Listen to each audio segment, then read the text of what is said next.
Hey guys, it's Bigrich here with Ohio Fish Rescue and Josh. We're here to do a joint effort video for you guys. Now yesterday, Reaper came over. We had community service here and they brought in all these plants from outside. Let's check. What's the matter, Josh? You okay? It just died. We reached down to fix it and it just died on us. They need batteries all the time. Yeah. So we're going to check and see because they brought in a bunch of plants.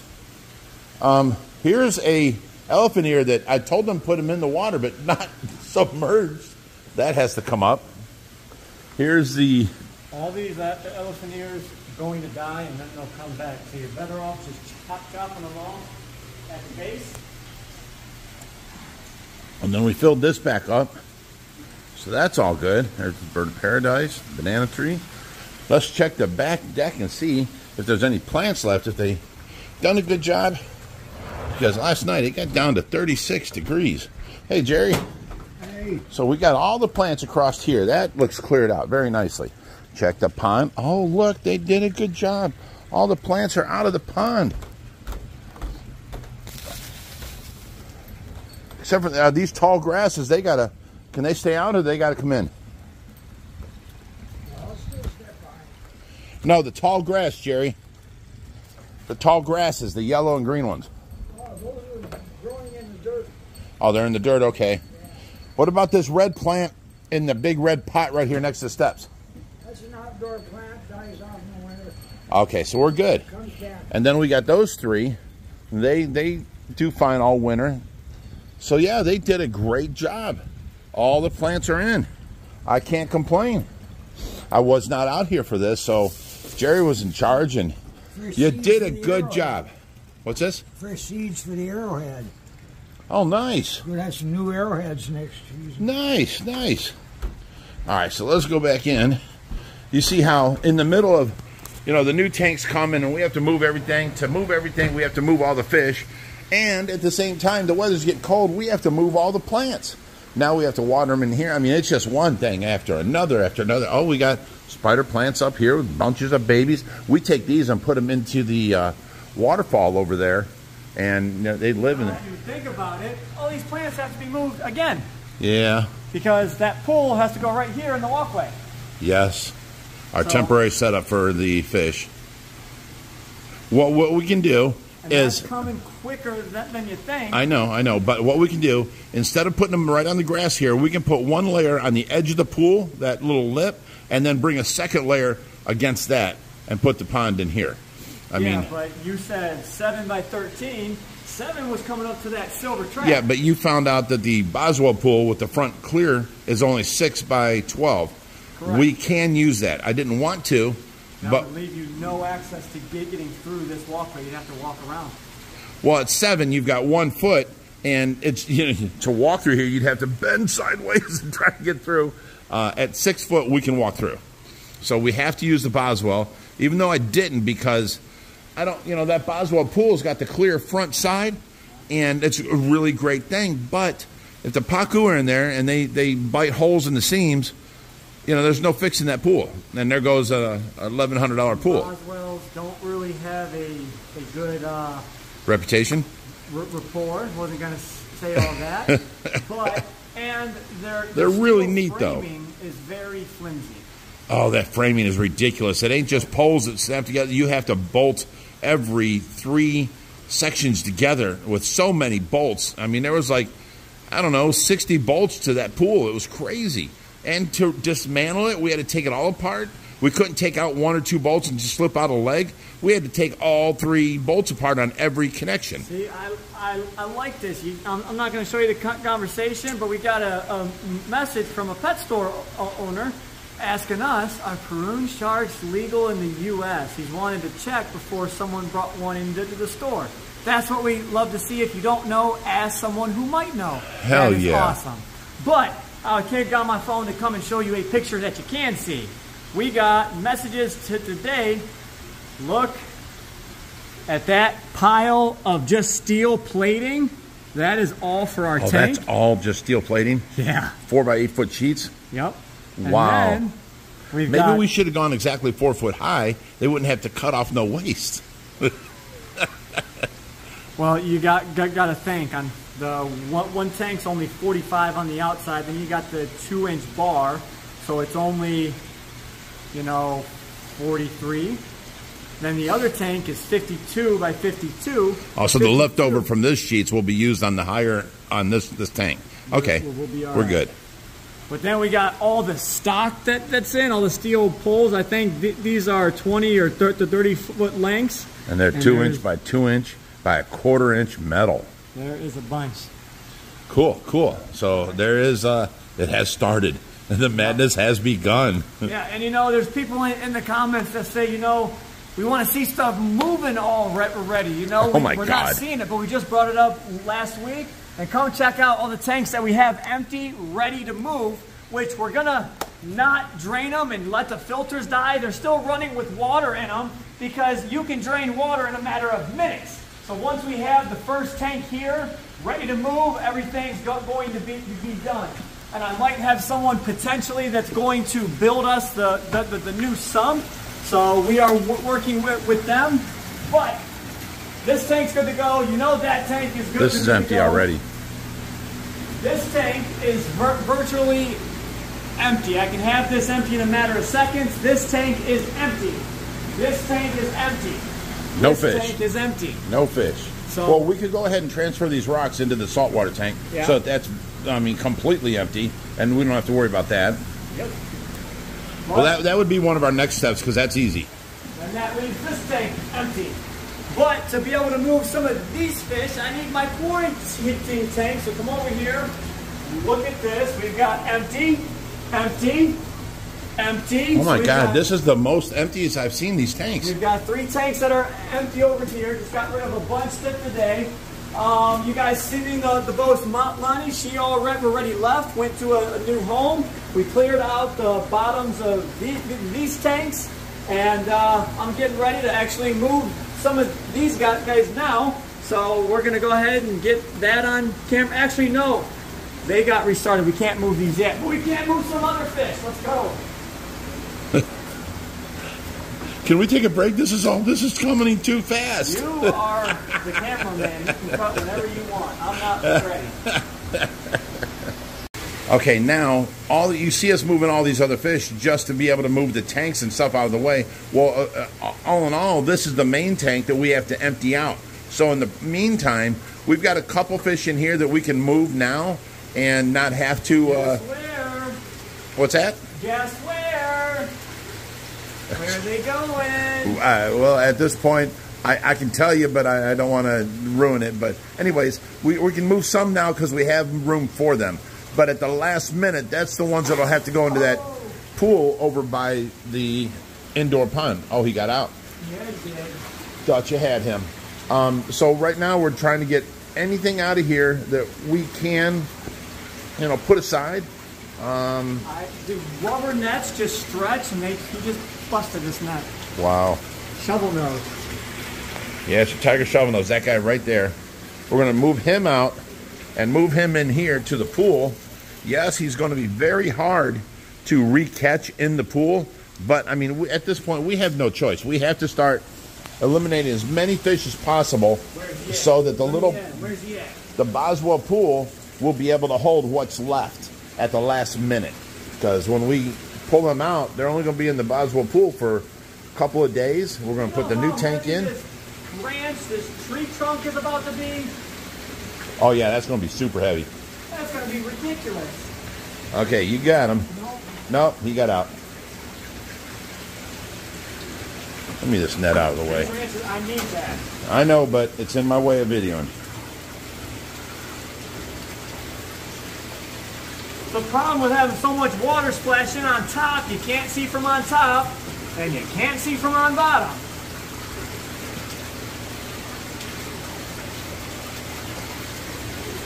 Oh my goodness. Oh, he's still here. Yeah, go straight up. You got him. Give me that net. Oh. Oh my goodness, I just got wet. I'm standing back. Give me that handle and I'll hold that in the original net. Here, just put it over your head and give me that handle of the original net. Now go under it. Get your fish.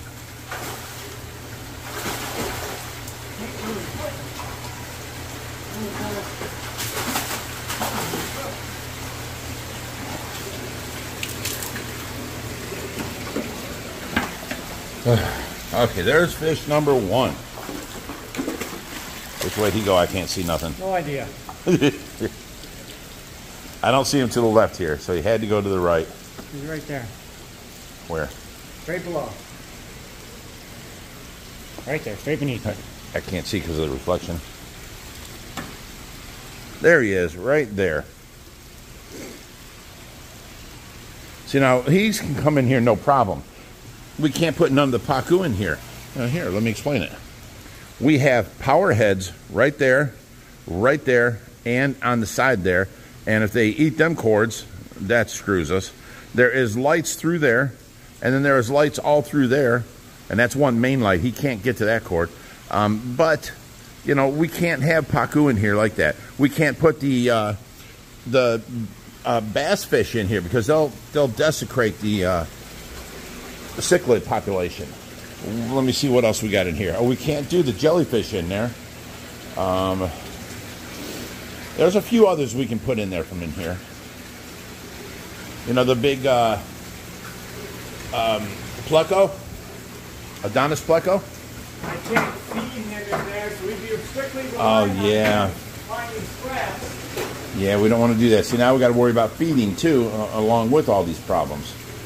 So we figure it out as best as possible. Here's the thing that gets me.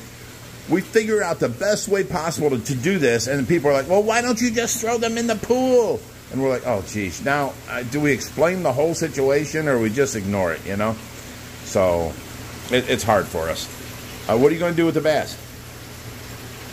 Toss them in the 4,000. Ooh.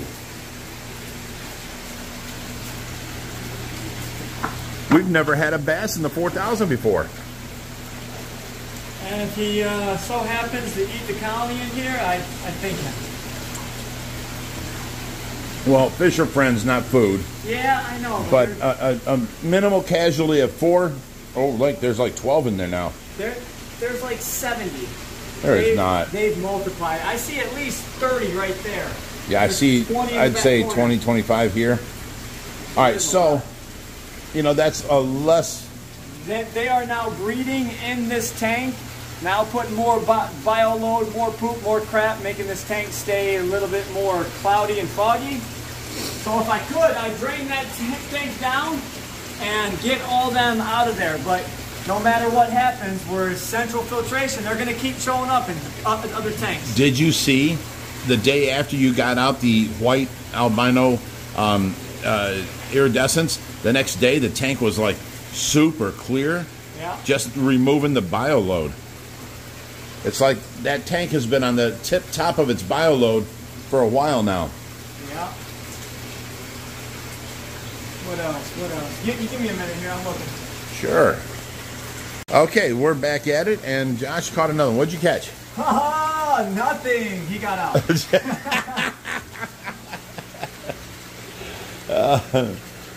went over here. Hurry up, quick, Susie, get him. Uh-oh. Uh-oh. That is a negative for these rubber nets. I love them fine mesh nets. You get they don't tear them up, but they just don't make them very big. Oh, this driftwood is so annoying. Straight to the wall. You got him. Oh, he got out. I swear, shovel nose are one of the hardest catfish to catch. I'll tell you that. They get 1 centimeter of their nose under, they're gone.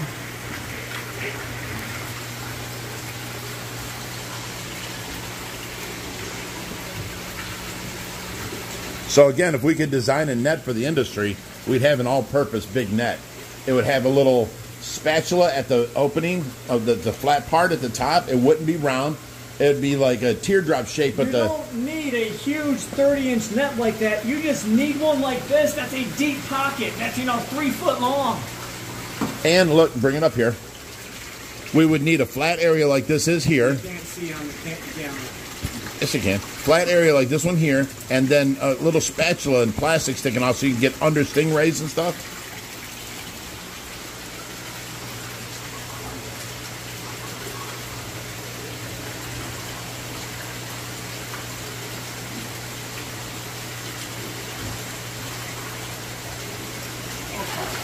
You got him. Where are you going to put him? Let's go. No, this one I don't know.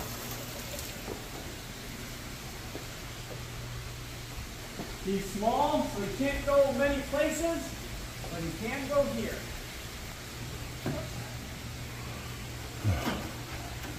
Other catfish his size. Oh, oh, oh, oh, oh. Ow! Come on, dude.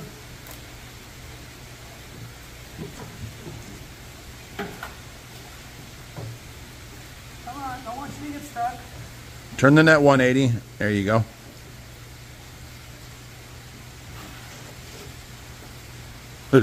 Half a gallon of water just ran down the front.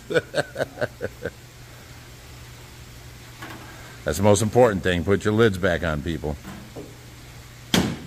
All right, all right. Okay, Josh come up with a new idea. Yeah, whoa. What was your idea? I don't know whose idea is what anymore. The point is, this is what we're going to do now. We come back here to this. We've got this tank that's 1,000 gallons, only got 2 fish in it. We could use that tank for a lot of these fish if we get rid of the troublemaker. So this big jowl catfish in here, we're going to go ahead and take out of here and put into the pool. So we're going to have our first jowl in the pool. He's the big one. Over here is the smaller one, and the smaller one's like, what's this one over here, 30 inches? Here he is, right here. He starts right here. It goes all the way over to here. And let me see. That would be 1, 2.5. That would be 30 if he was over here. He's only like 26 inches, Josh. That's what I say. He's a small grower. He doesn't eat like this one. This one eats big time, huh? He comes out the second I throw food in there. He'll only eat at nighttime as soon as the lights go out. Gotcha. Let me move over here. So this guy right back there, we're going to get him out. And he's going into the monster pond with the big boys. And what about this Dorado? Going to attempt to keep him in here a little bit longer. I'd like to see him over 2 foot. The second he grows out another inch or 2, he's going to explode upwards and in thickness. Then I think he'll have a fighting chance against the Peruns. Right now, I think the Peruns are faster than him and will swallow him whole. Really? Faster than a Dorado? Well, if you remember, back in the 4400, that 24-inch Peroon had an 18-inch Leporanus in his mouth. And Leporanus are quick. Lightning fast. So, yeah, I do believe so.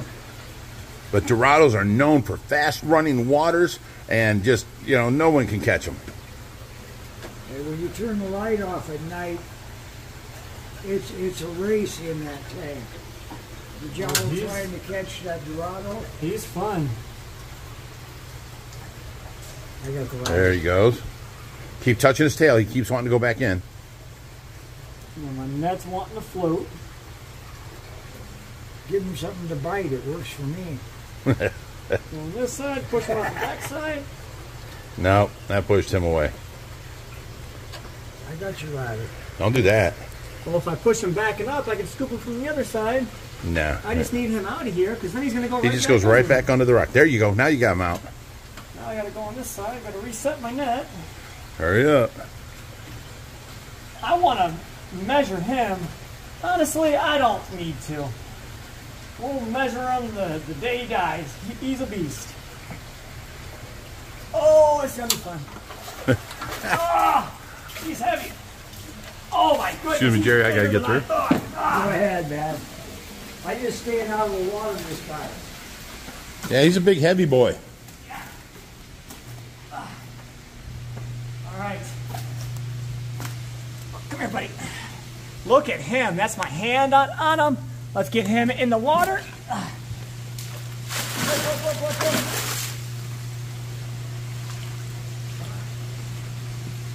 I just set you right so you can swim out, and he flopped and turned in the pond. In the net. Now, he looks tiny again. Yeah, but menacing.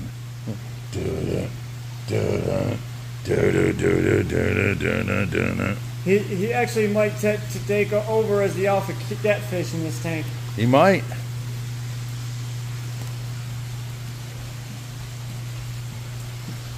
All right, so that leaves us 1,000 gallon to fill up with a bunch of oddball fish out of the 3,000 now, and help lower the load on the fish we have to move at the last minute. Yeah. Not sure what else we can do. What about the jellycat? And that 1,000 gallon, he might eat that Dorado. I'm more concerned with the Dorado taking chunks out of things. I'm not concerned with the Dorado eating them. I do have one more thing I can move. There's an iridescent in there. He can go in that right here in front.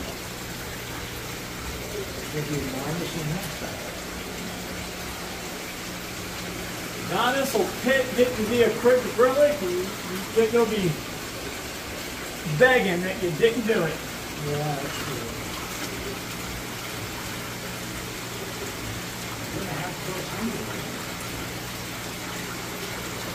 I can throw him in the 4,000 behind us.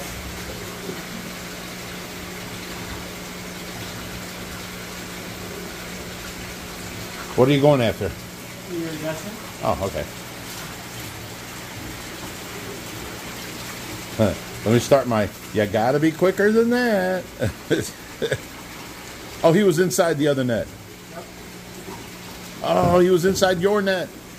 Here he comes back. You got him. Swing up, swing up. There you go. Up. Whoa, Right in my mouth. Good shot. At least you tasted it. True fish keepers know what their water tastes like. This is actually going to Brian. I don't want to catch him out in the month. Let's put him in the summer.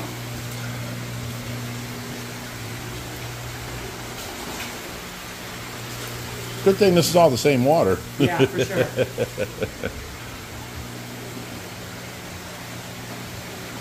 I know. What'd you come up with for the Adonis?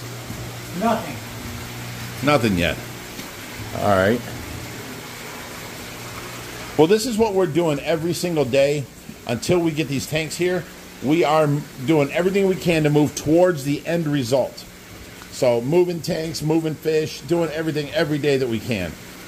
The last day possible when the new tank is here, we're going to drain this and move what fish are left into the Boswell pool that we're going to set up.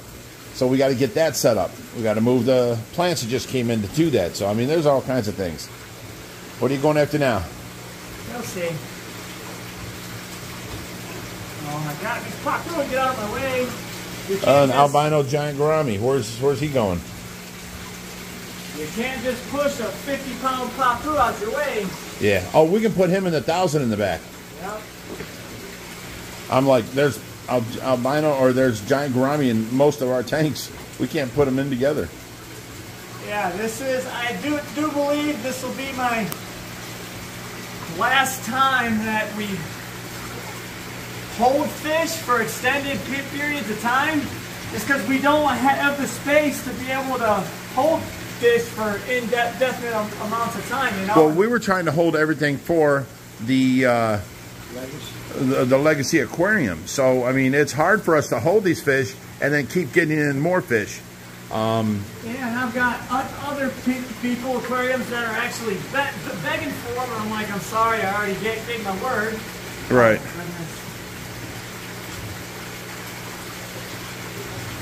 And no way are we ragging on the Legacy. They're just running into a lot of problems with, you know, getting the tanks up and running. So, I mean, it's just their problems are our problems, and, you know, we're letting you guys know what's going on. That's all. No way are we putting down the Legacy. Josh, pull your pants up. I'm done. I'm going home. He says I'm going home. All because I told you to pull your pants up? Tired of being wet, which is annoying. I know. Fish aren't cooperating. Well, reach in and give the jellycat some face rubs. Right. He's scared of that fish. Not so much scared, but that's the only one that keeps biting him over and over again. He was sitting there one day, and he's talking, and he's got his arm on here, like that, and his elbow sticking over. That jellycat, where's he at? Right here, came up out of the water. Oh, you caught him. Came up out of the water and bit him on his shoulder. Ugh. It scared the bejesus out of him because he wasn't expecting it. And he said that's the hardest he's been bit by any fish here. That jellycat cat clamped down on him, and he said it actually hurt. His elbow was bruised and sore for days. They have an amazing clamp force. Come on, dude, come the other way. There you go. Now, you may not have, he's gone from a 3,000 to a 1,000, but he's got so much more room where no big, huge pacu are in his way. All right, well, that's our video for today. We're going to keep showing you these kind of videos every single day until we get this move taken care of and handled, and we got the new tanks in and all the fish moved back. So appreciate you hanging in there. Hope you loved the video. Hit that like and subscribe button, and as always, Josh, got another net. Stay fishing, my friend. Okay, bye guys.